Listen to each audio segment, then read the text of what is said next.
Hello tout le monde. Dans l'histoire des échecs, il y a eu beaucoup de champions du monde qui ont marqué le jeu par leur compréhension du jeu et par leur talent, et c'est souvent ceux qu'on retient, ceux qui ont pris la place de numéro un, et c'est ceux que le grand public connaît.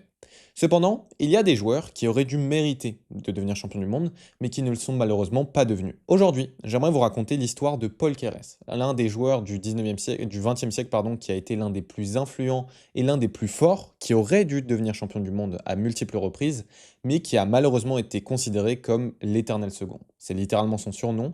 Son histoire est assez triste et j'aimerais dans cette vidéo vous raconter comment Paul Keres aurait pu devenir champion du monde en vous présentant 3 parties. J'ai déjà parlé de Paul Keres sur ma chaîne principale, mais je suis jamais rentré dans les détails de son jeu. Donc, pour le contexte, Paul Keres, c'est un joueur estonien du XXe siècle et qui est né en 1916 à Navra, qui est mort en 1975, donc il a quand même bien vécu, mais il a vécu dans une période très mouvementée. Il a vécu 3 changements de régime politique dans sa vie, il a vécu l'indépendance de l'Estonie dans sa vie, et il a eu la Seconde Guerre mondiale évidemment, donc il a eu plein de choses dans sa vie qui l'ont empêché d'avoir une carrière normale, et en fait ça lui a porté préjudice, c'est ce qu'on verra dans cette vidéo.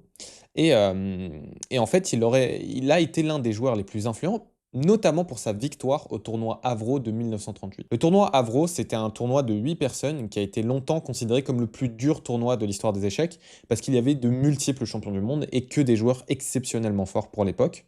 Et c'était un tournoi qui devait décider qui allait affronter le champion du monde de l'époque, Alexander Alekhine, et Keres l'a gagné. Il était l'un des joueurs les plus jeunes du tournoi et il l'a gagné. Et tout le monde pensait qu'il serait le suivant, le prochain champion du monde après Alexander Alekhine, parce qu'il allait l'affronter. Sauf que, après 1938, euh, vous pouvez le deviner, en 1939, il y a quoi? Boum! Seconde Guerre mondiale, j'ai baisé mon micro. Et donc voilà, il a eu pas de chance. Et dans cette vidéo, j'aimerais vous raconter son histoire, en vous racontant 3 parties qu'il a jouées à différentes périodes de sa vie. Et on commence tout doucement par l'une des plus belles parties qu'il a pu jouer, qui a été expédiée très rapidement contre William Winter, qui a été champion britannique. Donc c'était pas quelqu'un de random, tu vois, c'était un vrai joueur. En 1935, il était aux Olympiades de Varsovie et il va absolument détruire William Winter, Paul Keres les blancs. Et donc ça commence par une Sicilienne. À l'époque, ça jouait beaucoup de Siciliennes. Et à l'époque, ça jouait souvent Enfin, ça se jouait pas souvent ça, mais ça se jouait. Aujourd'hui, on voit très rarement ce genre de Sicilienne. Je sais même pas comment ça s'appelle, pour être honnête. C'est la défense Nimzovic de la Sicilienne. C'est un truc qu'on voit rarement parce que souvent, tu as des coups comme E5 que joue Paul Keres. Et en fait, bah, les Blancs, ils ont un avantage central très rapidement. Et tu vois comment, bah, pour l'instant, les Blancs, ils ont un avantage central. Les Noirs, ils ont absolument rien. Et donc, bon, c'est une variante qui se joue. Ici, on a C3. Et on transpose un peu dans une sorte de française. Et là, enfin, dans une française, dans le sens que les noirs attaquent le centre, etc. Mais après, il n'y a pas de pion en E6, donc c'est une française un peu bizarre. Mais là, à la place de reprendre le pion de la dame, du cavalier ou quoi que ce soit, Paul Keres, qui a un style très tactique, qui est très agressif, qui adore, qui est un attaquant pur en vrai de vrai, il a un style de jeu qui est très intéressant à regarder. Et lui, s'il pouvait attaquer, s'il pouvait créer de l'initiative, il le faisait. Et ici, dans cette position, au lieu de reprendre un pion, tout ça, il joue fou d3. Il pense à l'initiative, il redonne un deuxième pion, il laisse ce 5 aussi, pour faire petit roc rapidement et pouvoir attaquer rapidement sur la colonne E. Son adversaire s'en prive pas, il prend le pion, petit roc. Deuxième pion donné, les noirs peuvent reprendre un troisième pion. Il lui dit, vas-y, prends un troisième pion. William Winter, je sais que tu es champion britannique, tout ça, tout ça. Moi, 3 ans après ça, je vais gagner le tournoi Avro. Bon, tu le sais pas encore à ce moment-là, mais je vais gagner le tournoi Avro. Donc vas-y, rentre dans C prend B2, il lui dit ça. Et William Winter, il lui dit, bah mec, tu te fous de ma gueule, tu me donnes un troisième pion, j'attaque ta tour. À un moment, il faut que tu fasses... Enfin, arrête, tu vois, tu peux pas tout me donner.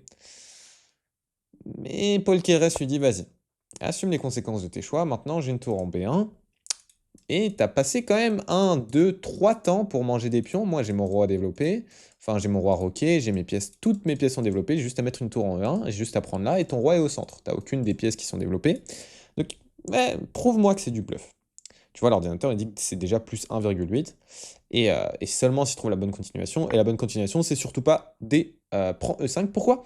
Eh bien parce que tu ouvres littéralement un champ d'attaque sur ton roi. C'est-à-dire que tu avais une porte, voilà, qui protégeait ton roi de potentielles attaques.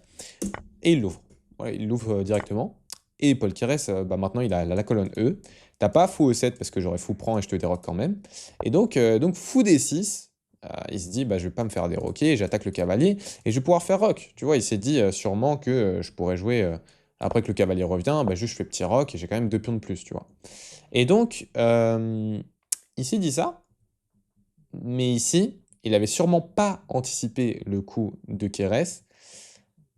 Cavalier prend F7. Et cavalier prend F7, c'est, une douche froide. Quand tu le vois sur l'échiquier, c'est une douche froide parce que tu ne t'y attends pas du tout. Tu te dis que: «What the fuck, qu'est-ce qu'il a fumé? Qu'est-ce qu'il a vu?» et en fait, c'est très simple. Si les noirs, font petit roc, imaginons, avec l'idée de, je sais pas, ne pas prendre le cavalier, s'ils veulent vraiment pas prendre le cavalier et qu'ils ont peur, dame H5. Dame H5, j'ai ça qui va être en l'air, j'ai ça qui va être en l'air. Tu peux pas l'échapper, là il y a mat en 2, hop. Donc, au bout d'un moment, tu peux pas faire ce que tu veux, tu dois prendre le cavalier. Donc c'est un coup forcé, roi prend ici. Mais du coup, qu'est-ce que tu fais? C'est sur roi prend, qu'est-ce que tu menaces? Eh bien, Paul Keres menaçait ici le coup dame H5. Il a vu dame H5, ici tu avais aussi dame F3 qui marchait. Mais dame H5, c'est un très fort coup.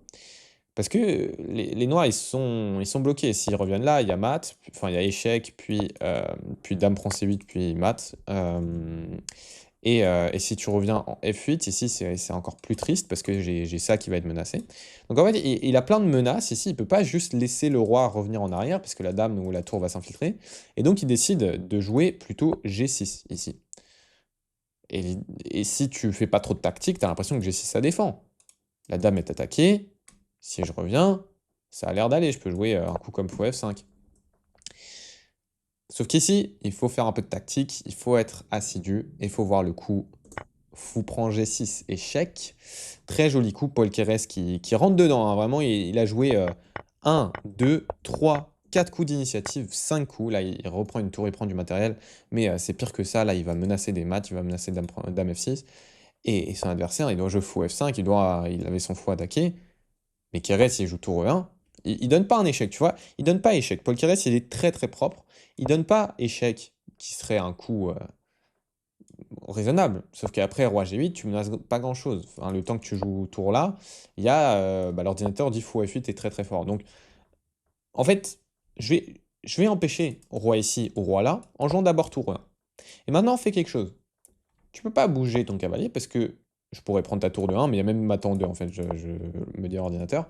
Qu'est-ce que tu fais? Fou E4. Il essaye de bloquer la colonne, il essaye tant bien que mal, mais ici, il y a tour prend E4. Paul Keres, vraiment, si toutes ces pièces sont rentrées en jeu, dame F6, et maintenant son adversaire abandonne, mais la continuation est belle. Si il vient en E8, c'est assez facile, il y a dame ici, roi là, et fou H6 mat, ou fou E7 et mat. Et s'il vient en G8, ici, est-ce que vous voyez la suite? Et oui, il y a dame prend G6, roi là, et tu peux revenir pour BM un peu ton adversaire, mais ici, il y a simplement dame prend D6. Et il peut jamais aller en H8 parce qu'ici, il y a ça. Et en fait, je prends tout. Je prends tout et son adversaire, au lieu de jouer, il s'est dit, vas-y. Et voilà, Paul Keres qui détruit absolument son adversaire, William Winter, qui n'a pas été champion britannique là dans cette position, enfin dans cette partie. Mais voilà, ça arrive de temps en temps de faire des belles parties. Ça arrive parce que Paul Keres, voilà quoi, c'était un bon joueur de l'époque, mais est-ce qu'il est vraiment candidat à être champion du monde? Pas sûr. C'est pour ça que j'aimerais maintenant te montrer une des parties les plus importantes de la vie de Paul Keres, qui aurait pu potentiellement l'amener au titre de champion du monde. On est en 1959, c'est un gros bond en avant, on est 20 ans, 24 ans après. Et Paul Keres affronte Michael Tal dans cette partie. Michael Tal, qui en 1959 était l'un des plus jeunes candidats au tournoi des candidats, on est au tournoi des candidats, et, euh, et c'était une partie très importante. Pourquoi? Eh bien parce que Michael Tal, à ce moment-là, et Paul Keres étaient les deux premiers du tournoi. Et Paul Keres était le premier du tournoi avec 9 points. On était à quelque chose comme la 10e partie sur les 28 du tournoi. Donc on était quand même mi-tournoi, plus ou moins. Et Paul Keres, avec Tal, était en première position et relativement de loin. Et donc c'est là qu'il y avait un enjeu. Pourquoi? Eh bien parce que quand tu es aussi en avance dans un tournoi, tu veux éviter de perdre ton avance. Et c'est pour ça que quand tu affrontes le deuxième du tournoi, qui est Michael Tal, là, il se rend compte dans cette partie, eh bien, tu n'as qu'une envie, c'est de gagner. Et si tu gagnes, tu vas prendre une avance très conséquente. et c'est ce que veut Paul Keres.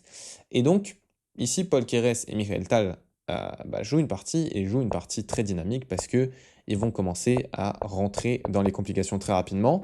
Au lieu de jouer le traditionnel E4 ici, qui rentrerait dans une anglaise, ici, Paul Keres joue F4. Paul Keres allait blanc, et Michael Tal était bon, mais il était très connu pour son style tactique. Et donc, Paul Keres, il jouait un peu plus stratégique. Il a joué son coup F4, il joue un style plus stratégique, il essaie de penser au long terme parce que, ok, c'est un bon attaquant, mais il sait que Michael Tal est un très très bon attaquant aussi. Donc, ok, pourquoi pas? Je suis un mec assez universel à ce moment-là. Il était plus âgé, hein, il savait jouer plusieurs styles de jeu. Et Paul Keres, il y allait. Voilà, il y allait. Il s'est dit que je peux pas vraiment attaquer un mec qui adore l'attaque. Donc, je vais pas rentrer dans son jeu, je vais jouer une partie un peu positionnelle. Et donc, eh bien, ça joue comme ça. Et donc la partie avance. Il joue le double fianchetto, une partie très très intéressante. Michael Tal qui veut jouer pour B5, essayer de créer des problèmes. C'est des complications. Cavalier A4 très joli. On enlève le fou très très fort du roi, en fait, le fianchetto. Et tu peux pas vraiment refuser l'échange ou attendre parce que je menace C5. Et donc tu dois prendre. Et B6. Et donc Paul Keres est plutôt bien. Là, il va avoir accès à la case de 5. Il a son fou qui est développé. Le seul problème qu'il a, c'est un petit peu ce pion en D2 qui, on ne sait pas comment il pourra aller. Est-ce qu'il va se mettre en D3, mais du coup E2 sera toujours ici. S'il pousse D3 et E4, en fait ce pion il sera toujours faible. Bon, il y a des enjeux des deux côtés, mais pour l'instant ça va. La partie va avancer, et plus la partie va avancer, plus ça va sembler que Paul Keres se fait dominer. Malheureusement, Paul Keres n'est pas invincible, hein, il fait des erreurs, et là, notamment, pion prend E5 est une erreur. Il aurait dû prendre du cavalier, ça aurait été plus raisonnable. Mais son idée, c'est de prendre ici pour essayer d'ouvrir des lignes et, euh, et voilà, essayer de compliquer la position, peut-être placer une tour en F6, peut-être essayer sur le long terme de, je sais pas, placer un cavalier sur cette case en jouant ça, ça, ça. Il a vu des choses comme ça, mais malheureusement, ce n'est pas une bonne idée à cause de ce que va jouer Michael Tal. Michael Tal est quand même très très bon à ce moment-là. Il n'est pas encore champion du monde, il va être champion du monde l'année d'après. Donc c'est encore un truc de ouf, c'est que Michael Tal à ce moment-là était un challenger et enfin, l'année d'après, il est devenu champion du monde. Donc, bon, tu vas un peu deviner le résultat de la partie, mais enfin, le résultat du tournoi, mais c'est pour te rajouter de l'enjeu. C'est-à-dire que là, en fonction du résultat de cette partie, en vrai de vrai, il y avait déjà un enjeu de qui aurait pu devenir challenger au championnat du monde. Et donc, Paul Keres était pas très loin de au moins se qualifier au championnat du monde. Peut-être pas devenir champion du monde, mais Botvinnik, à ce moment-là, il était âgé, il commençait à ne plus être à son pic de forme. Et donc, vraiment, il aurait pu euh, peut-être avoir sa place au championnat du monde, et Michael Tal il aurait pu prendre la place de Michael Tal l'année d'après. Mais du coup, voilà, A4.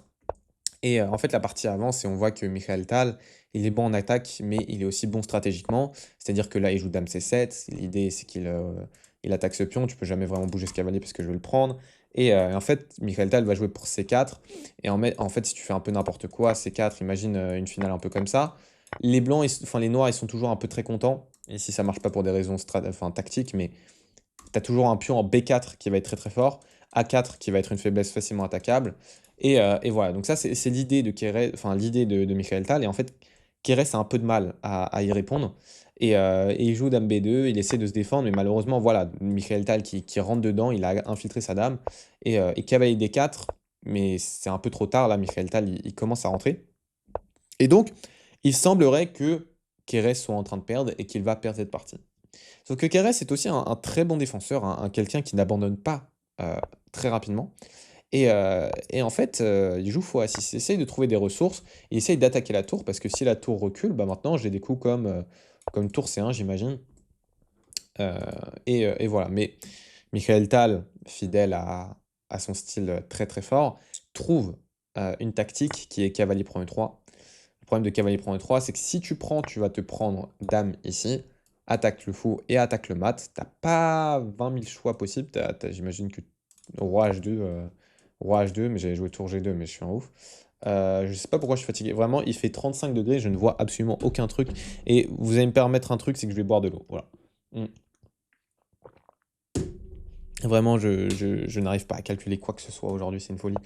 Mais du coup, après cavalier prend E3, c'est -2,3. On s'attend à ce que Kérès perde la partie. Mais il abandonne pas. Il sait qu'il y a un grand enjeu derrière cette partie. Et donc, il joue tour C1, il prend le cavalier. Et Tal, il rentre dedans, tu vois. Il y va, il y va. Et Kérès, il essaie de se défendre, il joue ça. Mais maintenant, il y a Dame H3. Et ensuite, il y a Dame prend G4. Et Tal a récupéré 3 pions pour la pièce. C'est déjà des compensations, mais il n'y a pas que ça. Il y a des tours d8 qui peuvent arriver. Ton roi qui est absolument sur le point de se faire mater. Mais bizarrement, il a assez de défense et il a quand même une pièce de moins.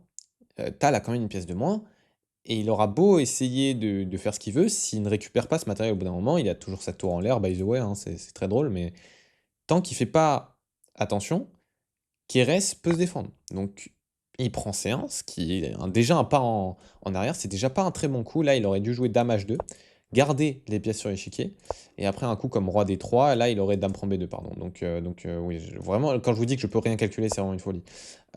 Faux D5, et l'ordinateur dit que ça va. Tu peux ramener ta tour ici. En fait, tu ramènes le faux en arrière, comme ça, tu n'as pas à bouger cette tour, parce que là, la tour était attaquée. Mais donc, Dame H2, c'est pour reculer le fou, mais Michael Tal, il essaie de simplifier un peu. Il essaye de se dire, bon, ça va, j'ai 3 pions de plus. 1, 2, 3, 4 pions passés. Tranquille.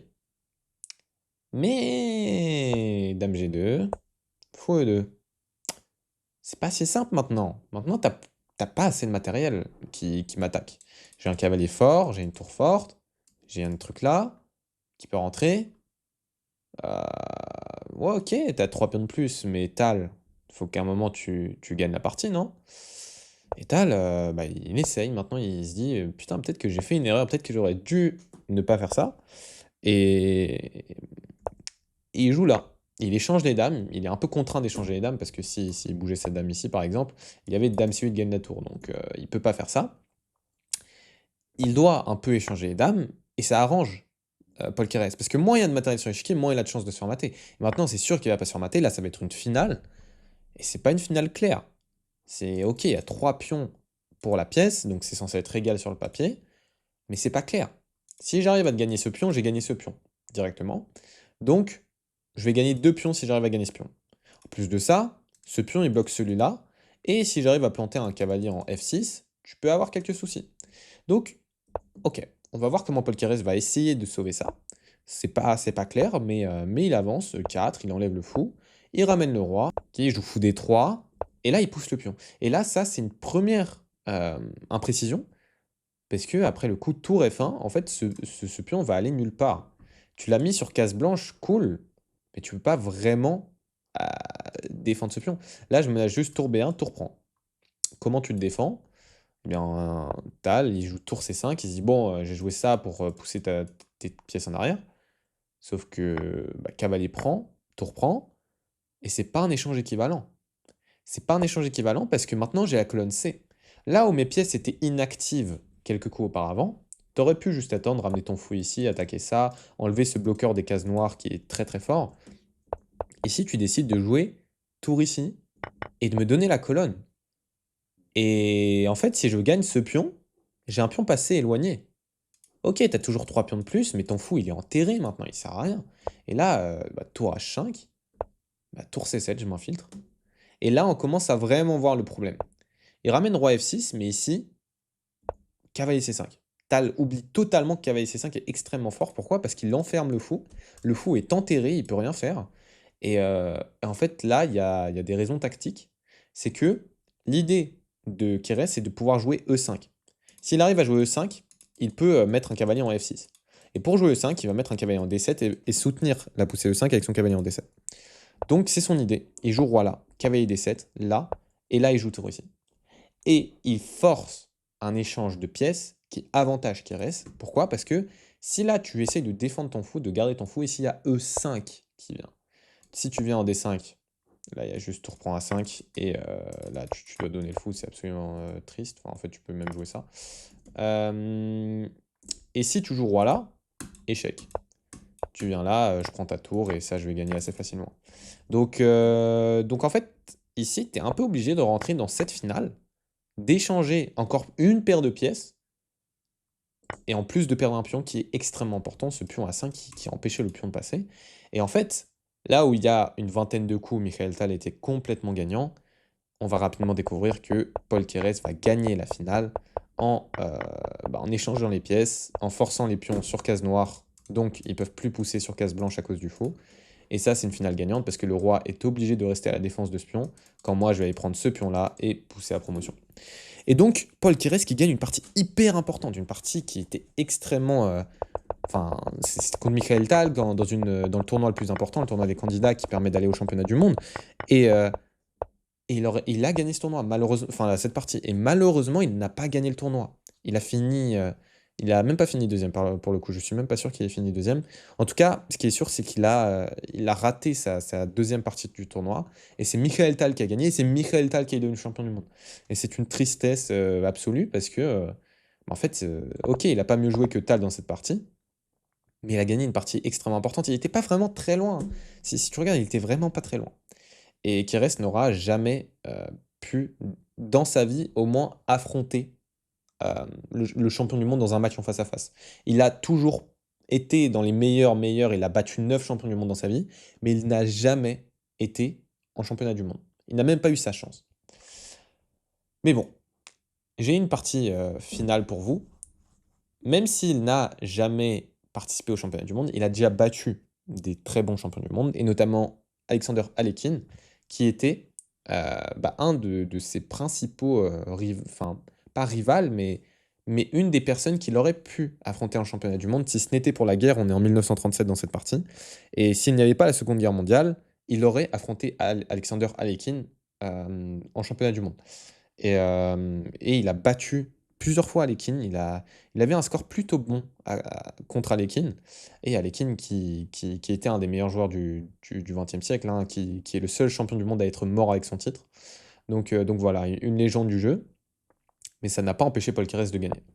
Donc E4, E5, cavalier F3, cavalier C6, fou B5. On est dans une espagnole et on est dans une espagnole très très bizarre. Variante Steinitz où on joue C4 très très vite.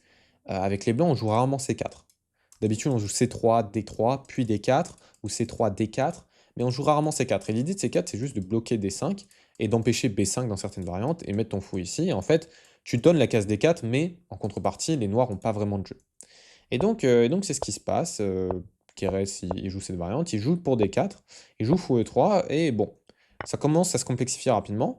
Et là, il fait un truc qui, voilà, en ligne, tu serais en blitz aujourd'hui, t'aurais pris Chess Success, voilà, t'aurais pris mon guide complet, et là, t'aurais un peu blitzé les principes d'ouverture, qui est de faire petit rock, il aurait joué petit rock, et ce serait rapidement devenu une partie intéressante enfin voilà, quoi, t'aurais pensé au milieu de jeu.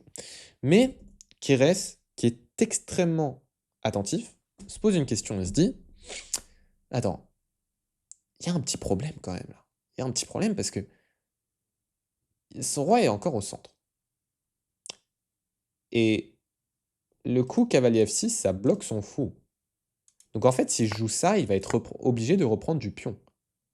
Mais s'il est obligé de reprendre du pion, là j'ai le coup fou C5. Et fou C5, ça bloque la diagonale, les noirs ne peuvent physiquement ne plus roquer.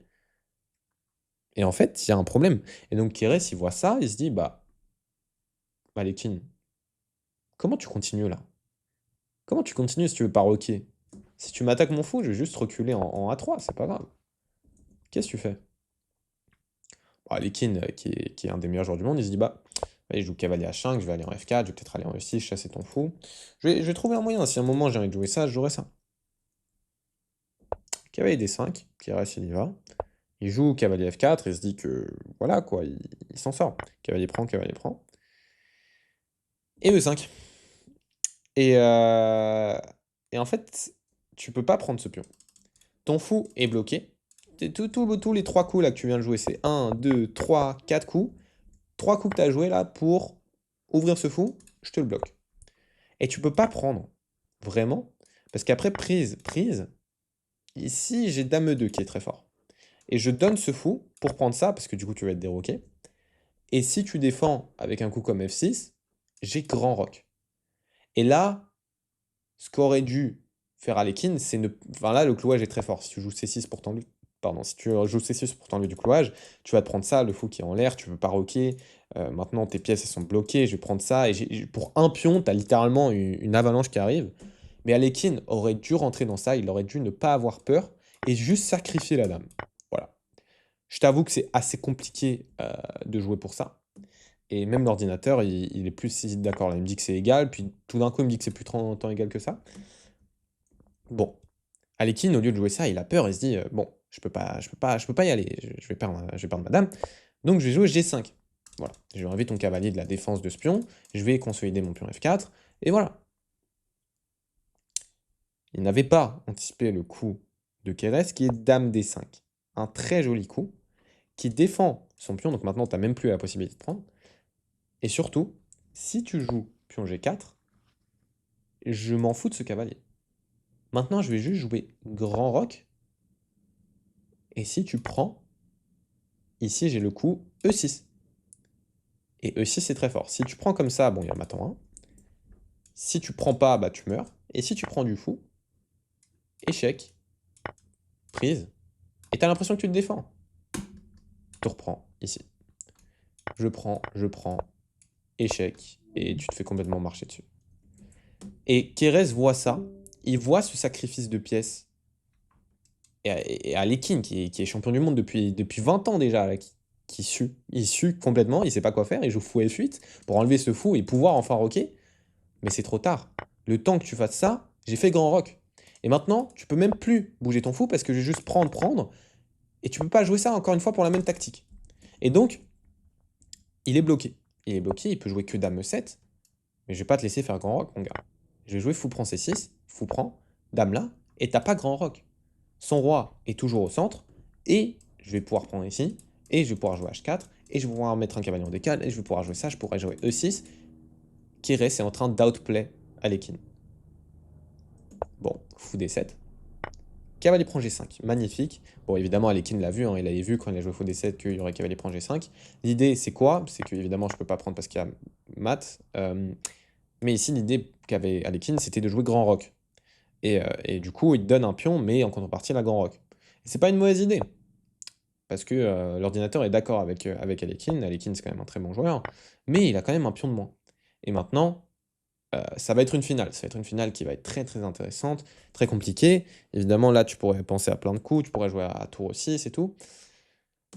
Mais Alekhine, dans cette position,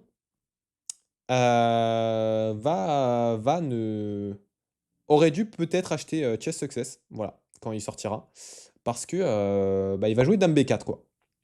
Et donc, ce qui aurait dû être une finale très très très longue, très intéressante, très compliquée, qui aurait sûrement été gagnée par Kérès en fin de variante, bah, se termine très abruptement après le coup Dame prend D7. Et Alekhine qui abandonne immédiatement parce que bah, c'est fini. C'est fini. Si tu prends la dame, il y a échec et il y a mate. Et voilà, il aurait dû probablement prendre chez Success et regarder le module sur la tactique.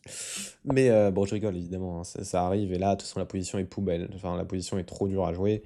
Et voilà, en fait, ça aurait été finalement que de la torture. Peut-être qu'il a même fait exprès de se prendre ça parce qu'il s'est dit que quitte à perdre, autant perdre immédiatement.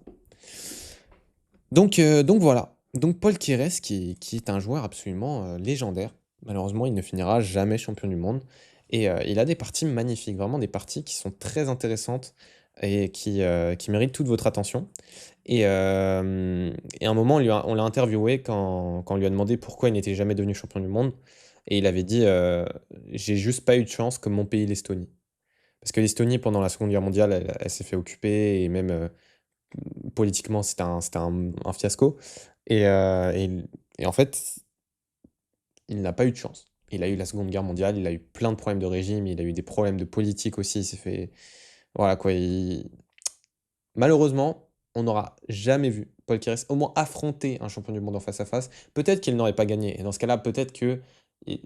Ok, tu vois, Korchnoi, il a affronté Karpov, il aurait pu devenir champion du monde. Là, on l'a même pas vu avoir la possibilité. Et c'était pas forcément de sa faute. Il a fini 4 fois deuxième au tournoi des candidats. Et au tournoi Avro, le seul qu'il avait gagné de tournoi des candidats, il y avait la Seconde Guerre mondiale. Non mais c'est une vanne, tu vois. Donc malheureusement, c'est la vie de Paul Keres, un joueur légendaire. Et je voulais vous la raconter dans cette vidéo. Voilà, c'était tout pour cette vidéo. Si vous avez, voilà, si vous avez aimé, n'hésitez pas à me dire en commentaire. Vous avez en description de la newsletter de Chess Success qui est toujours disponible. J'essaye d'envoyer des mails régulièrement et voilà. C'était Nox. Ciao.